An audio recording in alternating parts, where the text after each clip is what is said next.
Hey guys, how we doing? What a beautiful day here on Saturday, and man, when you talk about happy to be here, that is me today. Let's get right to it. Here's what happened. Day before Thanksgiving, whole family pretty much tested positive for COVID.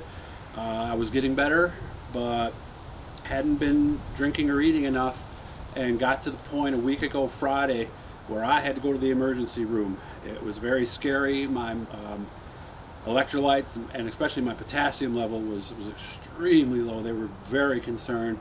A week ago today, on Saturday, I was actually in the COVID wing at St. Joseph's Hospital. I got to first of all thank everybody at St. Joseph, the two Chris's, my emergency room doctor.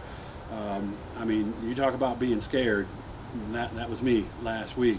And then when they told me we're going to have to admit you because your potassium levels aren't coming up, man, it was the scariest thing I've ever been through. And then on Sunday, when they did the final blood test, and I was feeling better by Sunday. I actually was able to eat some food that morning, and to be able to come home. I mean, it's taken me till today to really start to feel more like myself, and so that's why I wanted to get on here and make sure this was the first video that I aired since the one we did last week with Kevin Ward.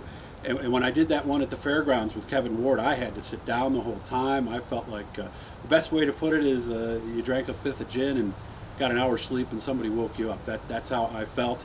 So for me to be sitting here today feeling well, I'm drinking lots of water and Gatorade. We've been going through the stuff like crazy. Appetite's back. We've been eating well, lost a lot of weight, lost a good 20 pounds. I don't recommend that as a weight loss program though, but again, I'm just so happy to be able to be here today and on camera here for the first time. So again, I wanted to thank both Chris's and everybody at St. Joe's in the emergency room, Helen and Nikki in the COVID ward. I mean, I don't know how many of you saw Andromeda Strain back in the day, but man, it's like they're wearing spacesuits in there, and you talk about important work that they're doing and risky work. It's amazing what they do there, so my hat's off to everybody, and a big thank you to everybody at St. Joe's. I want to thank everybody who messaged me. I put some things on Facebook, and some of you were even nice enough to take some time out and talk to me on the phone, because I was at that point where I needed to hear some positive thoughts. And you guys know who you are, the ones who spent time with me on the phone, so thank you very much for helping to keep me calm. I mean, they had a heart monitor on me the whole time, and when your potassium levels go low, it can create problems with your heart. So they were monitoring me, and it was, again, the most scary situation that I have been in. I wanted to give a special shout out to Jeff and Grizzly. I know you guys are in the hospital today. You're fighting for your lives. Positive prayer. I'm thinking about your prayers. Positive thoughts, guys. Keep pounding those liquids. Try to eat even if you're not hungry, because that's what's going to get you out. So we hope you guys are okay and feeling good today.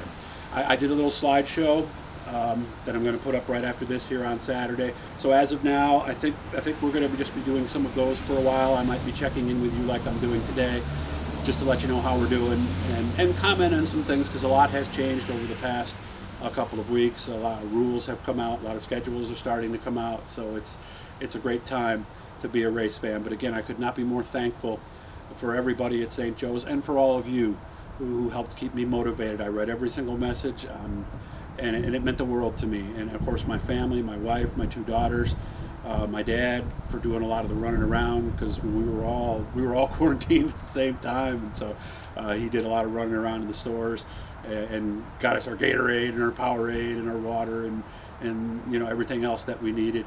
But as of this point, and there's a reason I waited until today to come out, because like I said, I got out Sunday afternoon, and it was still rough for a couple of days. And any of you who have been through this, you know that it takes a while. I think I'm probably maybe 70% right now, but it's the best I've felt in 3 weeks easily.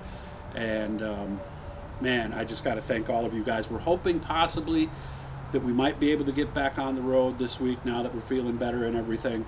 But I don't want to push it too much, because for obvious reasons, we certainly don't want to go back to that situation again that we were in before. But knowing that all you guys are out there pulling for me, I mean, I'm very fortunate. I know people who have maybe a dozen friends, maybe 50 friends. I have thousands of friends, and I'm so grateful for that. And there's a reason I hang out with you guys, and I have so much respect for what racers do. Many of you own your own businesses. you get 40 hours in by the time Wednesday rolls around a lot of times, and you work 6-7 days a week. Some weeks you don't pay yourself because you have to pay your people, and then on top of that, somehow you manage to find time to work on a race car, get business partners and sponsors that come along with you.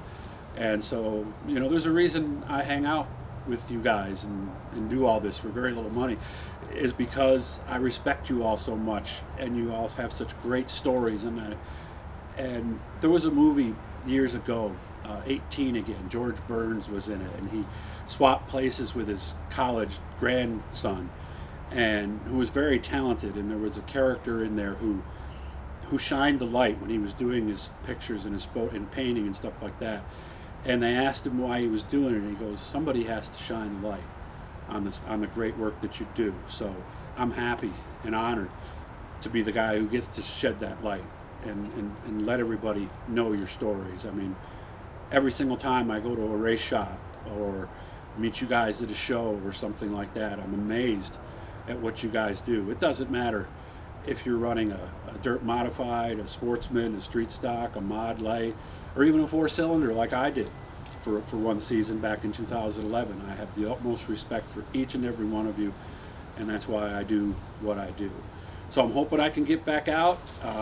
Like I said, they talk about happy to be here. They need a new word for happy, because I am beyond happy to be here today and to be able to do this with you guys. Check my bin out later. It's from Fulton Speedway. I'm not sure if it was the Outlaw 200 or the Victoria 200 back in 2006, but there are a lot of pictures in there that I know you guys are going to like. Some people that are no longer with us, unfortunately, and some other people who were very, very young at the time who are not quite as young today. So again, thank you to all of you. Thank you to St. Joe's, my family, my extended racing family. I'm hoping to get back in the game here, and I'm excited about the future at this point, and I can't wait to see you guys all in person again. So thank you very much for everything you guys have done, and I love each and every one of you. Thank you.